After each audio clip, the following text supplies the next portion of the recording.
मित्रों, बाघ और तेंदुए का भोजन मुख्य रूप से जंगली जानवर ही होते हैं। और ये आदमखोर अर्थात मैन ईटर क्यों और कैसे बन जाते हैं, आइए जानते हैं। भारत के मशहूर शिकारी जिम कॉर्बेट अपने अनुभवों को साझा करते हुए बताते हैं, जो हर उस व्यक्ति को जानना जरूरी है जो प्रकृति से प्रेम करते हैं। जिम कॉर्बेट कहते हैं, एक आदमखोर बाघ वह बाघ होता है जो अपनी विपरीत परिस्थितियों के दबाव में आकर ऐसा खाना खाने पर मजबूर हो जाता है जो उसके लिए नया होता है। 10 में से 9 मामलों में परिस्थितियों की मजबूरी उसकी चोटें होती है और 10वें मामले में कारण है बुढ़ापा, जिस चोट की वजह से कोई खास बाघ या तेंदुआ आदमखोर बन जाता है। चोट का कारण शिकारियों द्वारा लापरवाही से चलाई गई गोली हो सकती है, जिसके कारण वह अपने जंगली शिकारों का पीछा करने और उसका शिकार करने में असमर्थ हो जाता है। फिर मरता क्या न करता। आखिर पापी पेट का जो सवाल है, वह भूख से मरने के बजाय इंसानों का शिकार करने में अपना भलाई समझता है और वह समझ जाता है कि जिंदगी का मजा तो खटे में है। दूसरा कारण है, बाघ शाही को मारते समय उसके कांटों से घायल हो जाता है। ये कांटे बाघ या तेंदुए के पंजों या मुंह पर पकड़ने के प्रयास में आसानी से धंस जाते हैं और फिर इन्हें बहुत दर्द देते हैं। इंसान बाघों का कुदरती शिकार नहीं होते और बाघ तभी इंसानी मांस खाने पर मजबूर होते हैं जब वे चोट या बुढ़ापे की वजह से कमजोर हो जाते हैं, ताकि वे जिंदा रह सकें। एक बाघ जब अपना शिकार करता है तो वह या तो अपने शिकार का पीछा करता है या फिर घात लगाता है। वह अपने हमले की सफलता के लिए अपनी गति और कुछ हद तक अपने दांतों और पंजों की हालत पर निर्भर रहता है। इसलिए जब कोई बाघ एक या एक से ज्यादा दर्दनाक जख्मों से परेशान हो जाता है या जब उसके दांत टूटे हुए या खराब हो जाते हैं और उसके पंजे घिस चुके होते हैं, तब वह उन जानवरों को पकड़ नहीं पाता जिन्हें वह खाने का आदी होता है। तब वह भूख के मारे इंसानों को अपना शिकार बनाने लगता है। जिम कॉर्बेट का मानना है कि जानवर से इंसान का मांस खाने की आदत ज्यादातर मामलों में अचानक होती है। अचानक से का मतलब समझाने के लिए मैं मुक्तेश्वर की आदमखोर बाघिन का मामला बताता हूं। यह बाघिन, जो काफी जवान थी, एक शाही से लड़ाई में अपनी एक आंख खो बैठी और उसके दाहिने पंजे और पंजे के नीचे 1 से 9 इंच लंबे लगभग 50 कांटे धंस गए। इनमें से कोई कांटे हड्डी से टकराने के बाद यू के आकार में मुड़ गए थे, जिसका नुकीला सिरा और टूटा हुआ सिरा एक दूसरे के काफी करीब थे। जहां उसने अपने दांतों से कांटों को निकालने की कोशिश की थी, वहां मवाद वाले जख्म बन गए थे और जब वह एक झाड़ी में भूखी पड़ी अपने जख्मों को चाट रही थी, तभी एक औरत अपने मवेशियों के लिए चारा काटने के लिए उसी झाड़ी के पास आई। पहले तो बाघिन ने कोई ध्यान नहीं दिया, लेकिन जब औरत ने घास काटते काटते वहां तक पहुंच गई जहां वह लेटी थी, तो बाघिन ने एक बार हमला किया, जिससे औरत की खोपड़ी कुचल गई और उसकी मौत तुरंत हो गई। क्योंकि जब अगले दिन उसे देखा गया तो वह एक हाथ में अपनी दरांती पकड़े हुए थी और दूसरे हाथ में घास का एक गुच्छा था, जिसे वह हमला होने से ठीक पहले काटने वाली थी।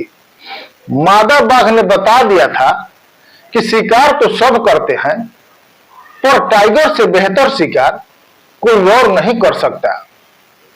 औरत को वहीं पड़ा छोड़कर बाघिन 1 मील से ज्यादा दूर तक लंगड़ाते हुए चली गई और एक गिरे हुए पेड़ के नीचे एक छोटे से गड्ढे में छिप गई। 2 दिन बाद एक आदमी उस गिरे हुए पेड़ से जलाने के लिए लकड़ी काटने आया और बाघिन जो दूसरी तरफ लेटी थी उसने उसे मार डाला। वह आदमी पेड़ पर गिर गया और क्योंकि उसने अपना कोट और शर्ट उतार दी थी और बाघिन ने उसे मारते समय उसकी पीठ पर पंजे मारे थे, ऐसा हो सकता है कि भूखी बाघिन को पहली बार यह ख्याल आया हो कि यह कुछ ऐसा है जिससे वो अपनी भूख मिटा सकती है। कन्फर्म करने के लिए उसने उसकी पीठ का एक छोटा सा हिस्सा खाया था। जब उसे मानव मांस का स्वाद मिल गया तब उसके समझ में आया कि यह तो बहुत आसान शिकार है जिसके मांस काफी मुलायम है, इसे वह घिसे हुए दांतों से भी खा सकती है। बाघ या तेंदुआ जब किसी जानवर का शिकार करते हैं तो वे जानवर का खाल हटाकर खाते हैं ताकि उसके पेट में बाल न जाए, और मानव मांस में तो इसकी भी जरूरत नहीं होती और तब वह आदमखोर बन जाते हैं। आदमी के शिकार के 1 दिन बाद बाघिन ने जानबूझकर बिना किसी उकसावे के अपने तीसरे शिकार को मारकर आखिरकार उसने बता दिया कि टाइगर अभी जिंदा है। इसके बाद वह एक पक्की आदमखोर बन गई और आखिरकार मारे जाने से पहले उसने 24 लोगों को मार डाला था। शिकार पर निकला बाघ या घायल बाघ या छोटे बच्चों वाली बाघिन कभी कभी उन इंसानों को मार देते हैं जो उन्हें परेशान करते हैं या फिर उनके रास्ते में आते हैं। इन बाघों या तेंदुए को आदमखोर नहीं कहा जा सकता, हाँ उसे अग्रेसिव बोला जा सकता है। यह एक आम गलतफहमी है कि सभी आदमखोर बूढ़े और खुजली वाले होते हैं और खुजली का कारण इंसान के मांस में ज्यादा नमक बताया जाता है।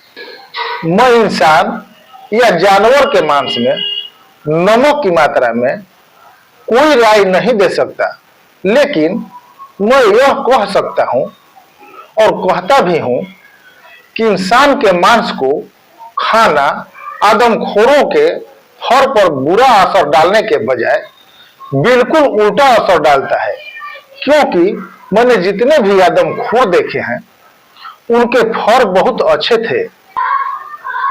आदमखोरों के बारे में एक और आम धारणा यह है कि इन जानवरों के बच्चे अपने आप आदमखोर बन जाते हैं। यह काफी हद तक सही लगता है, लेकिन यह असलियत से मेल नहीं खाता और इसका कारण यह है कि इंसान बाघ हो या तेंदुओं का प्राकृतिक शिकार नहीं है। एक बच्चा वही खाएगा जो उसकी मां उसे खाने को देगी, और मैंने तो बाघ के बच्चों को अपनी मां के इंसानों को मारने में मदद करते हुए भी देखा है।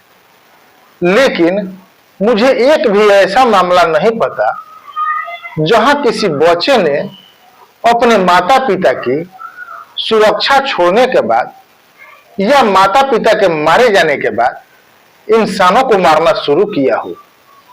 मांसाहारी जानवरों द्वारा मारे गए इंसानों के मामले में अक्सर यह शक जाहिर किया जाता है कि हत्या करने वाला जानवर बाघ या तेंदुआ होगा।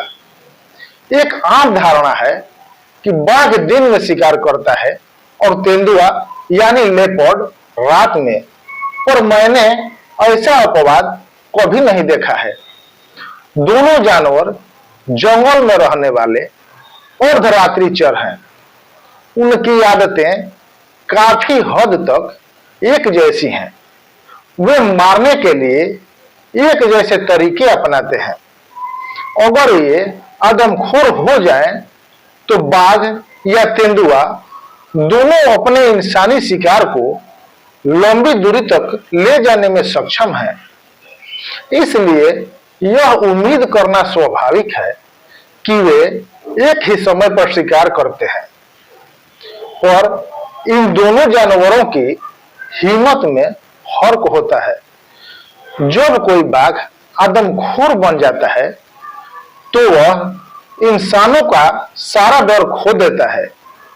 और क्योंकि इंसान रात की तुलना में दिन में ज्यादा आजादी से घूमते हैं, इसलिए वह दिन के समय अपने शिकार को आसानी से पकड़ पाता है और उसे रात में लोगों के घरों में जाने की जरूरत नहीं पड़ती। दूसरी ओर एक तेंदुआ कोई इंसानों को मारने के बाद भी इंसान का डर कभी नहीं खोता है, क्योंकि वह दिन की रोशनी में इंसानों का सामना करने को तैयार नहीं होता। इसलिए वह अपने शिकार को तब पकड़ता है जब वे रात में अकेला घूम रहे होते हैं, या फिर रात में उनके घरों में घुसकर जब वो सो रहे होते हैं। इन दोनों जानवरों की इन खासियतों के कारण, यानी एक इंसान का डर खो देता है और दिन की रोशनी में मारता है, जबकि दूसरा अपना डर बनाए रखता है और अंधेरे में मारता है। आदमखोर बाघों को आदमखोर तेंदुओं की तुलना में गोली मारना आसान होता है। एक आदमखोर बाघ कितनी बार शिकार करता है, यह इस बात पर निर्भर करता है कि वह जिस इलाके में घूम रहा है वहां प्राकृतिक भोजन कितना उपलब्ध है, या उसके विकलांगता की प्रकृति क्या है जिसके कारण वह आदमखोर बना है, या फिर वह नर है या शावकों वाली मादा। जिन लोगों को किसी खास विषय पर अपनी राय बनाने का मौका नहीं मिलता, वे दूसरों की राय मान लेते हैं। बाघों के मामले में यह बात सबसे ज्यादा साफ दिखती है। यहां मैं सिर्फ आदमखोर बाघों की बात नहीं कर रहा, बल्कि सभी बाघों की बात कर रहा हूं। जिस लेखक ने सबसे पहले बाघ जितना क्रूर और बाघ जितना खून का प्यासा जैसे शब्दों का इस्तेमाल किया, जब वो अपने किरदार के बुरे चरित्र पर जोर देने की कोशिश कर रहा था, तो उसने न सिर्फ उस जानवर के बारे में अपनी दुखद अज्ञानता दिखाई जिसे उसने बदनाम किया, बल्कि ऐसे मुहावरे भी बनाए जो दुनिया भर में चलन में आ गए हैं और जो मुख्य रूप से बाघों के बारे में गलत राय देने के लिए जिम्मेदार है। जब मैं किताबों में बाघ जितना क्रूर और बाघ जितना खून का प्यासा जैसे शब्द देखता हूं, तो मुझे एक छोटे लड़के की याद आती है जिसके पास एक पुरानी मॉडल लोडिंग बंदूक थी, जिसका दाहिना बैरल 6 इंच तक फटा हुआ था और जिसका स्टॉक और बैरल पीतल के तार से बंधे हुए थे ताकि वे अलग न हो जाए। वह तराई और भाबर के जंगलों में घूमता रहता था। उन दिनों जब आज के मुकाबले 10 गुना ज्यादा बाघ थे। रात होने पर जहां भी होता आग जलाकर वहीं सो जाता था।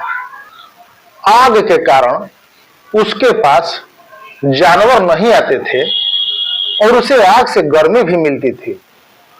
बाघों की आवाज सुनकर बीच बीच में जाग जाता और फिर आग में एक और लकड़ी डालकर करवट बदलता और बिना किसी परेशानी के अपनी अधूरी नींद पूरी करता।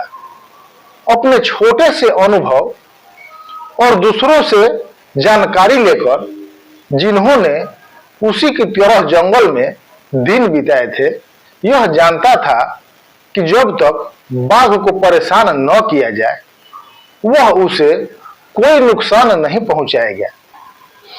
या दिन के उजाले में किसी भी बाघ को देखकर उससे बचता था, और जब ऐसा मुमकिन नहीं होता था तब तक बिल्कुल शांत खड़ा रहता जब तक वह गुजर न जाए। उसके बाद ही वो आगे बढ़ता था। और मुझे एक बार की बात याद आती है जब वह खुले में चर रहे आधे दर्जन जंगली मुर्गों का पीछा कर रहा था और एक बेर की झाड़ी के पास रेंग कर पहुंचा और झाड़ी के ऊपर से देखने के लिए खड़ा हुआ। झाड़ी हिली और दूसरी तरफ से एक बाघ बाहर निकला और झाड़ी से बाहर निकलकर मुड़ा और लड़के को ऐसे भाव से देखा जैसे कोई शब्द साफ साफ कह रहे हो, हेलो बच्चे, तुम यहाँ क्या कर रहे हो। और कोई जवाब न मिलने पर वह मुड़ा और बिना एक बार भी पीछे देखे बहुत धीरे धीरे चला गया। और फिर मुझे उन हजारों आदमियों, औरतों और बच्चों की याद आती है जो जंगलों में काम करते हुए या घास काटते हुए, सूखी लकड़ियां इकट्ठा करते हुए दिन ब दिन उन जगहों के पास से गुजरते हैं जहां बाघ छिपे रहते हैं। जब लोग सुरक्षित अपने घरों को लौटते हैं तो उन्हें पता भी नहीं होता कि वे इस तथाकथित क्रूर और खून के प्यासे जानवर की नजर में थे।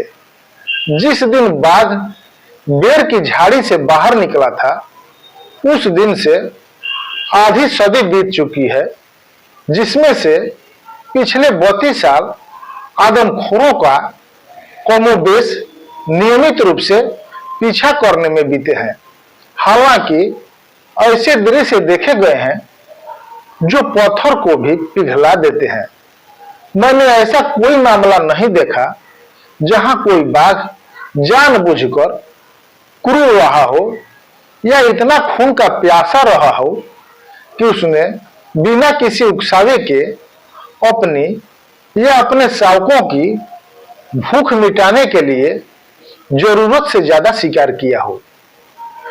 प्रकृति की व्यवस्था में बाघ का काम प्रकृति में संतुलन बनाए रखना है, और अगर दुर्लभ मौकों पर जब वह बहुत ज्यादा जरूरत से मजबूर होकर किसी इंसान को मारता है, वह उन मवेशियों को 2% मारता है जिन्हें मारने का उस पर आरोप है, तो यह सही नहीं है कि इन कामों के लिए पूरी प्रजाति को क्रूर और खून का प्यासा करार दिया जाए।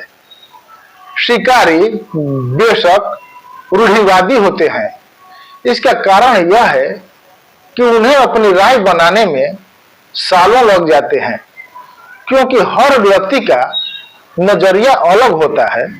इसलिए यह स्वाभाविक है कि छोटी मोटी या कुछ मामलों में बड़ी बातों पर भी राय अलग अलग हो, और इसी वजह से मैं यह उम्मीद नहीं करता कि मैंने जो भी राय जाहिर किए हैं उनसे सभी सहमत होंगे।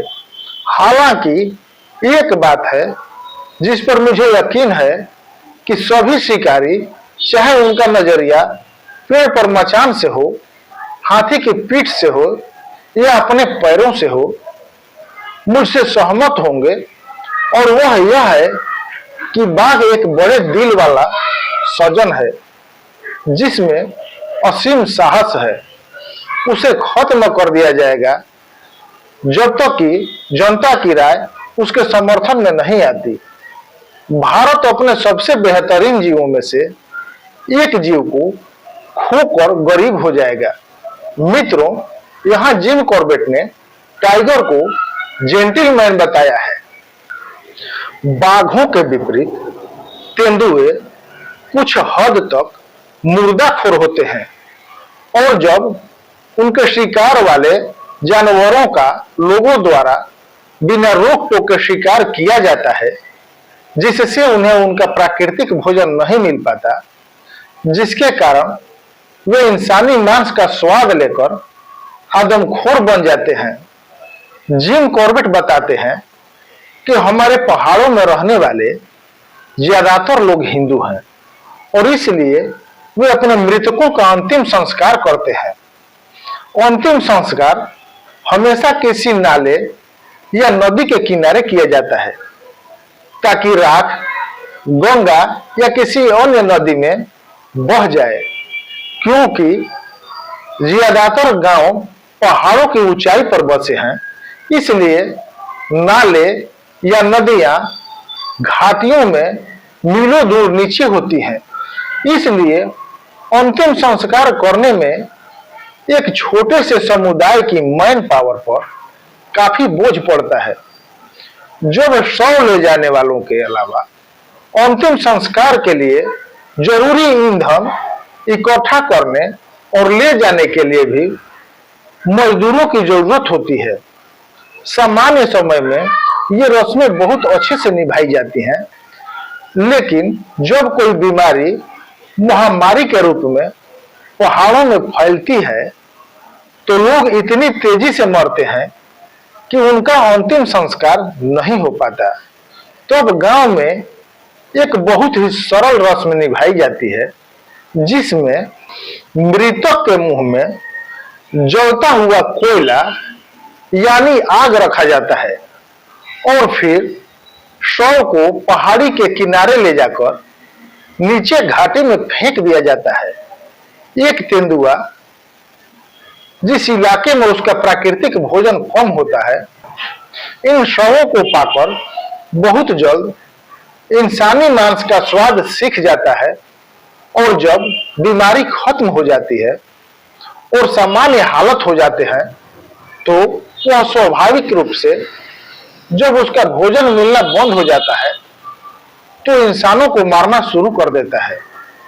कुमाऊं के 2 आदमखोर तेंदुओं में से जिन्होंने मिलकर 525 इंसानों को मारा था, एक बहुत गंभीर हैजे की महामारी के बाद आदमखोर बना था, जबकि दूसरा उस रहस्यमयी बीमारी के बाद आदमखोर बना था जो 1918 में पूरे भारत में फैली थी और जिसे वार फीवर कहा जाता था। मित्रों, जिम कॉर्बेट के अनुभवों को हम यही समाप्त करते हैं। मिलते हैं किसी और जंगली कहानी की श्रृंखला के साथ। तब तक के लिए राम राम।